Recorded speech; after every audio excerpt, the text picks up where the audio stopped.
हम लोग अक्सर ये सोचते हैं कि काश आसमान से पैसों की बारिश हो जाए और हम लोग एकदम से मालामाल हो जाएं। सवाल ये पैदा होता है कि क्या ऐसे हो सकता है, तो इसका जवाब है हाँ। आज मैं आपको दिखाऊंगा एक ऐसी बारिश जिसमें आसमान से पानी की जगह पैसे और हीरे बरसे। ना सिर्फ ये बल्कि कुछ और अजीबोगरीब किस्म की बारिशों के बारे में बताऊंगा जिनमें आसमान से सुर्ख रंग का, हरे रंग का, हत्ता के काले रंग का पानी बरसा। और तो और दुनिया में कई जगहों के ऊपर ऐसी बारिश भी हो चुकी है जिसमें आसमान में मौजूद बादलों ने जमीन की तरफ पानी नहीं बल्कि मछलियां फेंकी। तो डेफिनेटली ये वीडियो इंतहाई मजेदार होने वाली है, इसे एंड तक पूरा जरूर देखना। तो आइए शुरू करते हैं और सबसे पहले मैं आपको बताता हूँ हरे रंग की बारिश के बारे में। हरे या ग्रीन कलर की ये बारिश इंडिया के मशहूर शहर कलकत्ता में साल 2002 में हुई। कलकत्ता में जब एकदम आसमान से हरे रंग का पानी बरसना शुरू हुआ तो लोगों के बीच में एक भौचाल आ गया। लोग डर गए और उन्होंने अपने आप को इस हरे रंग के पानी से बचाना शुरू कर दिया।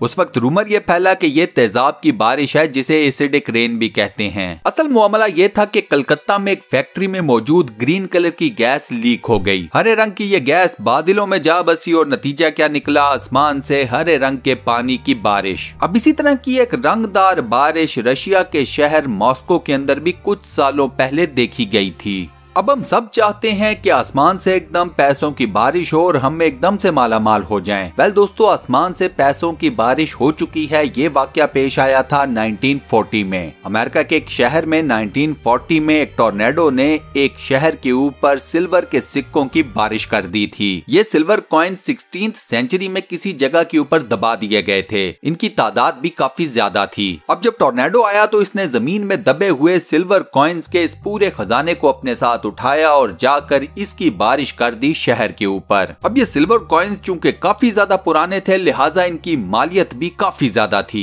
सिल्वर कॉइन्स के इन सिक्कों की बारिश को दुनिया की सबसे महंगी तरीन बारिश करार दिया जाता है। अब ये तो थे सिक्के। बात की जाए करेंसी की तो अमेरिका के शहर जॉर्जिया के अंदर करेंसी नोटों की बारिश भी हो चुकी है। उस दिन आसमान से इस शहर के ऊपर इतने ज्यादा करेंसी नोटों की बारिश हुई कि हर तरफ नोट ही नोट हो गए। क्या सड़कें, क्या गलियां, क्या ही कोई और जगह। आप जहां पर कदम रखते आपको हर तरफ नोट बिखरे हुए नजर आते। ये नोटों की बारिश इस तरह हुई कि आसमान पर एक जहाज बैंक के करेंसी नोटों की एक पूरी खेप लेकर जा रहा था। जहाज में कोई फन्नी खराबी हो गई और ये नोटों की पूरी खेप जहाज से नीचे जा गिरी। इसके बाद ये नोट जिस जिस को भी मिले वो तो मालदार हुआ ही हुआ। ये अलग बात है कि हम नहीं जानते कि जिन जिन लोगों ने ये करेंसी लूटी उनमें से कितनों ने ये सारी करेंसी बैंक या हुकूमत को वापस कर दी होगी। वैसे दोस्तों, अगर आपके पास इस तरह से कोई रुपया, पैसा, करेंसी या नोट आते हैं तो क्या आप उसे उसके असल हकदार तक वापस पहुंचा देंगे या नहीं? अपना जवाब मुकम्मल ईमानदारी के साथ मुझे कमेंट सेक्शन में जरूर बताना। इसके साथ साथ चैनल को सब्सक्राइब जरूर कर लें और साथ बने हुए बेल के आइकन को लाजमन प्रेस कर दें। अमेरिका में एक मर्तबा ऐसी अजीबोगरीब बारिश भी हो चुकी है जिसमें आसमान से एक जेली टाइप का मटेरियल काफी ज्यादा बड़ी तादाद में गिरा। यह जेली टाइप का सब्सटेंस काफी ज्यादा अजीबोगरीब था और इसने लोगों के अंदर काफी ज्यादा पैनिक भी मचाई। इस सब्सटेंस के बारे में ज्यादातर लोगों की राय ये है कि ये समुद्रों के अंदर मौजूद कोई लाइफ फॉर्म है जिसे एक टॉर्नेडो या सीरीज ऑफ टॉर्नेडोज ने उठाकर बादलों में जा बसाया और उसके बाद बादलों ने बारिश की सूरत में इसे जमीन की तरफ ला फेंका। 1957 में इंडिया की रियासत केरला के एक गांव में खून की बारिश हुई। आसमान से सुर्ख रंग का पानी बरसा और खूब बरसा। लोगों ने सबसे पहले तो यही समझा कि आसमान से खून की बारिश हो गई है। इसे अपशगुन समझा गया, शराब समझा गया। इस लाल रंग की बारिश की जो सबसे पहली साइंटिफिक एक्सप्लेनेशन दी गई वो थी केमिकल रिएक्शन या केमिकल एक्सप्लोजन। साइंटिस्ट के मुताबिक कहीं करीब में कोई केमिकल एक्सप्लोजन हुआ जिसके नतीजे में इस तरह की बारिश उस दिन बरसी। दूसरी रीजन ये बताई गई कि हवा में मौजूद एलजी और बैक्टीरिया जाकर बादलों में मिल गए। एलजी, बैक्टीरिया और बादलों के इस फ्यूजन से सामने आई ये लाल रंग की बारिश। अब इसी तरह की एक और अजीबोगरीब बारिश अमेरिका में वॉशिंगटन के करीब एक इलाके में भी हुई थी। इस तरह की बारिश उस इलाके के रहने वालों ने पहले कभी नहीं देखी थी क्योंकि इस बारिश में नीचे गिरने वाला पानी बिल्कुल दूध की तरह सफेद था। अब इस बारिश के पानी की वजह से ऐसे लगता था कि हर तरफ दूध ही दूध बिखेर दिया किया गया हो। इस बारिश की भी साइंटिस्ट की तरफ से दो एक्सप्लेनेशन सामने आई। पहली तो ये थी कि इस इलाके के इर्द गिर्द काफी ज्यादा आतिशफिशां पहाड़ मौजूद हैं। इन पहाड़ों से सफेद रंग की राख निकलती है जो कि उड़कर जाकर बादलों में डिफ्यूज हो जाती है। दूसरी रीजन एक झील या लेक को बताया गया जो कि इस इलाके में मौजूद है। इस झील के इर्द गिर्द आपको सफेद रंग की मिट्टी काफी बड़ी तादाद में मिल जाती है। ये सफेद रंग की मिट्टी भी हवा में उड़कर बादलों में मौजूद पानी के साथ मिक्स हो गई और रिजल्ट में हमारे सामने आई दूध की बारिश बनकर। 1986 में कोलोराडो के अंदर कई घरों के ऊपर आसमान से मकई के दानों की बारिश हुई। इस इलाके में बसने वालों के लिए ये काफी हैरानकुन किस्म का एक्सपीरियंस था। ना तो इस इलाके में किसी भी किस्म के मकई के दानों के कोई खेत थे, ना कॉर्न्स को किसी बड़े पैमाने पर डंप किया गया था। इसी तरह की कॉर्न्स की बारिश कैंसस के अंदर भी हुई थी। इस इलाके में भी आसमान से मकई के दानों की बारिश हुई और जिसके बारे में आज तक पता नहीं लग सका कि मकई के ये दाने कहां से आए थे। इस इलाके में भी कोई कॉर्न फील्ड नहीं है। इसी तरह अमेरिका के अंदर एक दिन मुख्तलिफ जगहों के ऊपर काले रंग के पानी की बारिश शुरू हो गई। जब लोगों ने आसमान से काले रंग के पानी को बरसते हुए देखा तो उन्हें यह लगा कि डूम्सडे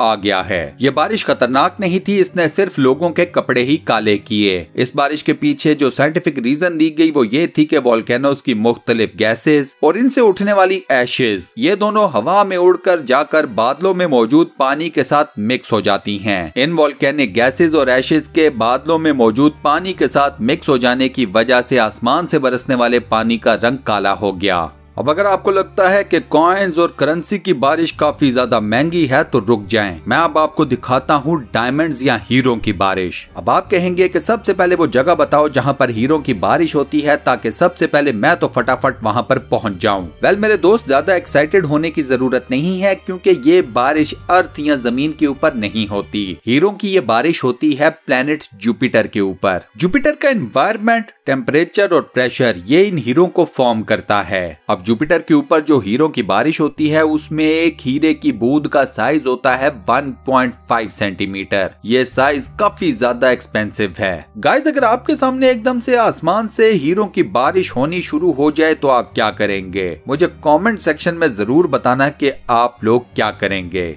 कुछ सालों पहले कलकत्ता के अंदर आसमान से मछलियों की बारिश हुई। एक लम्हे के लिए तो ये इम्पॉसिबल लगा कि ये कैसे हो सकता है कि आसमान से पानी की जगह के ऊपर मछलियां बरसें, लेकिन ये हुआ। इस फिनोमेना के पीछे भी रीजन है टॉर्नेडोज। ये टॉर्नेडोज समुद्रों में बनते हैं और ये अपने साथ हजारों की तादाद में मछलियों को उड़ा ले जाते हैं। अब जब किसी जगह के ऊपर ये मछलियां नीचे गिरती हैं तो वहां ऐसे लगता है कि जैसे आसमान से मछलियों की बारिश हो रही हो। अब मैं आपको यहाँ ये भी बता दूं कि आसमान से जहाँ अजीबोगरीब किस्म का पानी बरसता है वहीं पर दुनिया में कई ऐसी जगह भी हैं जहाँ पर आसमान से स्पाइडर्स की बारिश होती है। होता यूं है कि आप जानते हैं कि स्पाइडर्स ऊंचे ऊंचे दरख्तों के टॉप के ऊपर रहने के आदी होते हैं। जब तेज हवा चलती है तो वो इन सारे स्पाइडर्स को उठाकर अपने साथ ले जाती है। ये तेज हवा बादलों और स्पाइडर्स को अपने साथ ट्रेवल करवाती है और जब कहीं पर ये तेज हवा रुकती है वहाँ पर बारिश होती है और आसमान से पानी के साथ साथ स्पाइडर्स की भी एक बहुत बड़ी फौज नीचे आ गिरती है।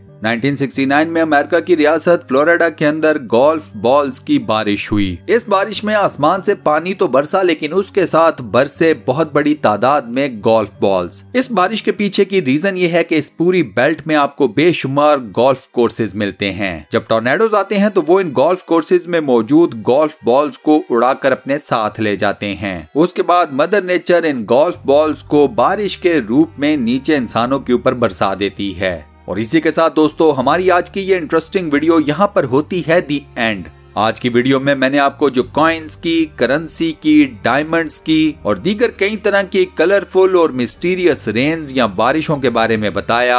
आपको कौन सी बारिश सबसे ज्यादा मिस्टीरियस लगी, सबसे ज्यादा पसंद आई? मुझे अपना जवाब कमेंट सेक्शन में जरूर बताना। इस वीडियो का फीडबैक देना मत भूलना, मुझे आपके फीडबैक का वेट रहेगा। फ्यूचर में अगर आप इसी तरह की मिस्टीरियस, इंटरेस्टिंग और फुल ऑफ नॉलेज वीडियोस देखना चाहते हैं तो स्टूडियो वन चैनल को जरूर सब्सक्राइब कर लें। मिलते हैं नेक्स्ट वीडियो में।